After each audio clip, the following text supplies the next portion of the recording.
Hi, I'm Brad Stine, professional ATP Tour tennis coach. I'm currently coaching Tommy Paul. We're here to talk a little bit today about what it takes to be a top 10 tennis player in the world.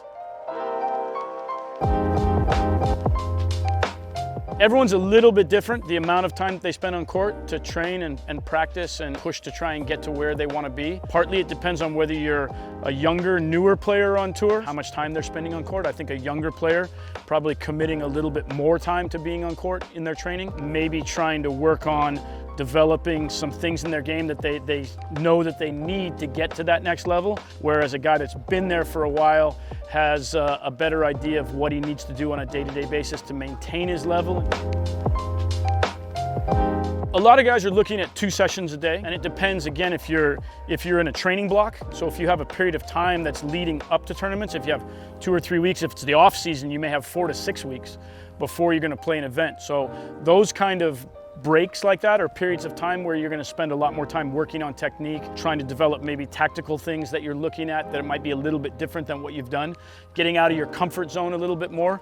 And then as you're getting closer to the events, you want to focus in a little bit more on the things that you produce within your game that help you to win matches the most. In a longer training block, a lot of guys are practicing 2 hours in the morning, 2 hours in the afternoon, doing a fitness session on top of that. So you're looking at 4 to 5, maybe even 6 hours of committed time of actual work. It becomes a full-time job throughout the day.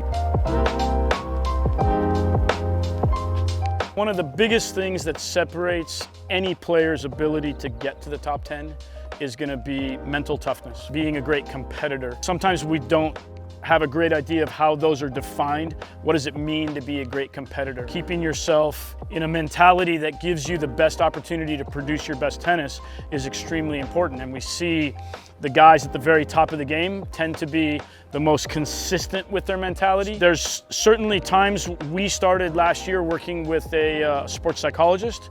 So that aspect of that becomes something that they're specifically focused on.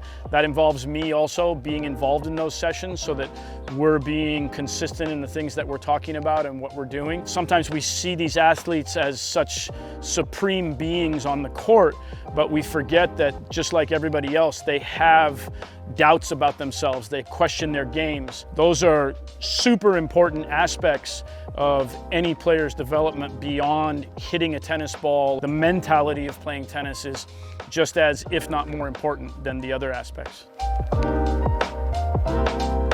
Pretty much any sport you look at, the people that are the most successful, the teams that are the most successful, in the end are the ones that are the most fundamentally sound. If you're a young player with an aspiration of wanting to develop and become a top 100 player, a top 50 player, a top 20, a top 10 player, especially when you're young, the most important thing are the fundamentals. You know, the fundamentals of footwork, the fundamentals of swing mechanics, working with a coach that you're very confident about being able to help you with those things and has a proven track record of developing players. As the game speeds up and becomes more reactive, they have to be correct. If they're not correct, they're going to break down under pressure. Part of that really establishes not breaking down is how good their fundamentals are.